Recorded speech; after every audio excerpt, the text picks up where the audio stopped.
Alright, so here's a quick video of us tearing down a 6NZ. We're going to be doing it in frame.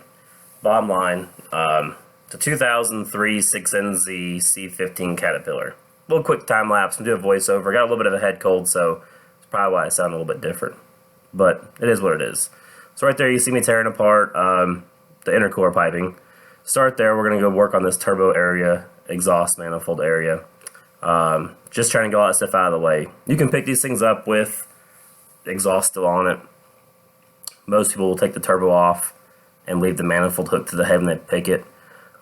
This case, I'm just going to pull it all off. I'm going to leave the turbo hooked to the manifold, which it worked fine. It's a little bit bulky, a little bit heavy to pull it off that way. I don't want to show on video, but I end up pulling the alternator and AC compressor right there. It's in the way. I just didn't get a whole lot of this on tape, but on this truck in particular, if you look right there next to the coolant reservoir, there is a like an AC panel that holds your AC evaporator core and heater core. I also have to pull that out of the way too. I thought I had it on video, but I don't. So next shots, you'll see it all out of the way. That's how you access all your valve covers and head and all that stuff. Most of these trucks give you room. This is an aero truck, so of course there's not a whole lot of room in the motor. Setback truck, whatever you want to call this truck. I call them aero trucks. But yeah, we're right there just debating, looking at things, realizing there's some bolts missing from the last owner that's messed with that bracketry. So yeah, we'll go ahead and drain the coolant out of it so we can pull the thermostat housings off. Coolant's nice and brown. That's mostly signs of knowing that you have more water than coolant in the system. The anti-inhibitors, rust inhibitors are not working, not doing their job. So here we are on the driver's side. That bracket there is what holds the air box in place for the air filter and all that. We're going to pull that out of the way, make some more room, because with these aero trucks, you pretty much have to take so much stuff off to work on them. That's one reason why I'm doing it myself. A lot of shops don't want to work on them, a lot of labor. But there's me pulling the valve covers. You can see in this video, to this shot here, that right there in the middle above the motor, that whole entire AC part is out of the way. So get the first valve cover off there, pulling off the injector wiring right there. About to pull off the jakes. So there goes the nuts for the jakes. They're off. Next is going to be just grabbing those rockers. Rockers are out of the way. So not too bad. There's a second valve cover coming off. Working on cylinder 3 and 4 right there. Same deal, wires for the injectors. There goes your jakes. And we're going to be taking those rockers out as one assembly. Best way to get them out. So, third valve cover is coming up. About to pull off here. Boom, there it is. So, now we're pulling all that off. Same deal. You pull the wires off the jakes. The jakes come off.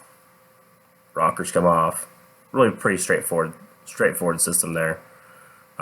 Next is going to be the injectors. So, pulling the injectors here. So injectors are coming out, prying all them loose, pull them all out. They're pretty easy to pull out. Just pull the retainer out with the injector itself. Let them drip a little bit so you don't make too big of a mess. Now pulling the spacer plate, valve cover spacer plate is what I call it. Bunch of little bolts there, pop that thing loose, it's out of the way now. And that spacer plate, get the wiring harness and all that stuff stays connected to it, not that hard. So now we're just getting a game plan for what we're going to be doing next. Looking at pulling some stuff off the front of it.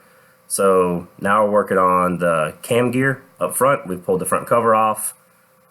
Pulling the cam gear now. And I'm getting tools. Got the 3/4 impact showed up now on the screen.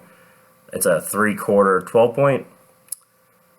Thick wall socket is what we ended up borrowing it from a buddy. Snap-on makes it. That's what he had.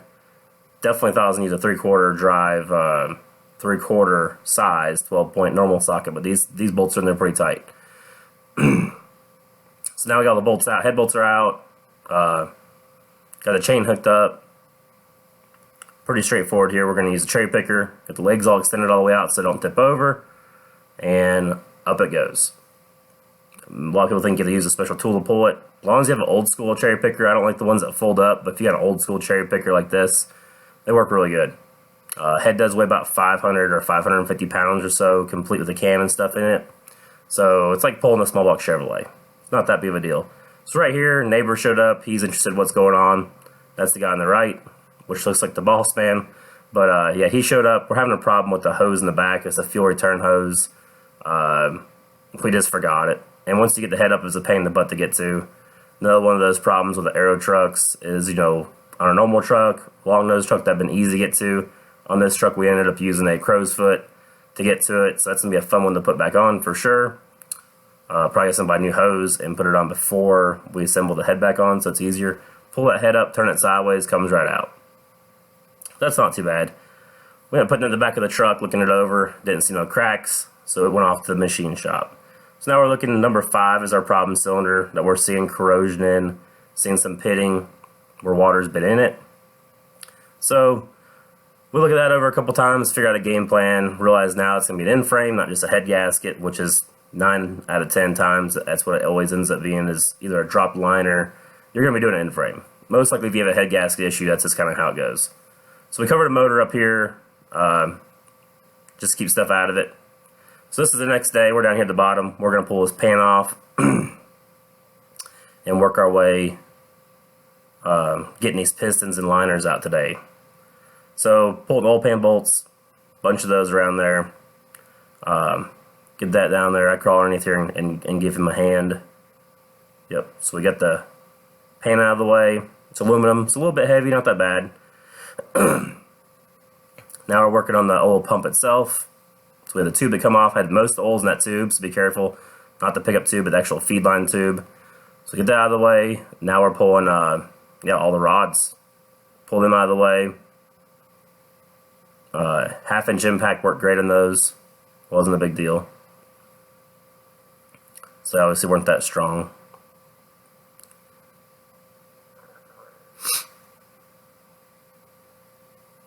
Yeah, just getting a game plan there. He's just running and getting tools. Pretty sure 1/2-inch gun did it. I think they're like 65 foot-pounds, and then they're like, what, like 90 degrees or so when you turn them. We might have used a 3/4 gun on that. Might be what we're looking for. But here he is from the top, pushing the pistons up. Got my dad down below there, pushing on them. And I took a flap wheel and flap wheel the top of the liners so these pistons can come out a lot easier. That's definitely a thing you want to do. Makes it a lot easier pushing them out. And we kind of fought the first couple, which weren't that bad. But then we started realizing you just take a bar, get underneath there, and just push them right up. You don't have to have a piece of wood to tap on them or nothing. Pretty much push them up, turn the crank over. As you can see the picture there, he's turning the crank. Get the crank out of the way, and then you just push up on them. So it wasn't too bad. So we got all these pistons out. Went pretty smooth actually. The motor looks in good shape. For some reason it just blew a head gasket on number 5. Looked like it blew at number 5, between 5 and 4 is where it blew. But yeah, so we got all the pistons out now. So we borrowed this tool from a buddy. This is a liner pulling tool. And Brent just running in there, grabs the bottom of the liners, using impact, pulls them up. So we pulled number 5 first to see if it had any corrosion or pitting, which it did not. It had very little. So here we go, running through all them. Pull them up. That's pretty much it. See them over there. We're going to grind on that one. We're going to sand on that one just to make sure there's nothing like soft or pinhole or anything we see. We do that for a little while. Really don't see anything that's out of the ordinary. So look to the gasket again, and this seeing the gasket blown between the number 5 and 4 cylinder. Looked like it was blown. So we're gonna top the block, see how it looks. We cover it up. That's pretty much it. You know, we ended up going.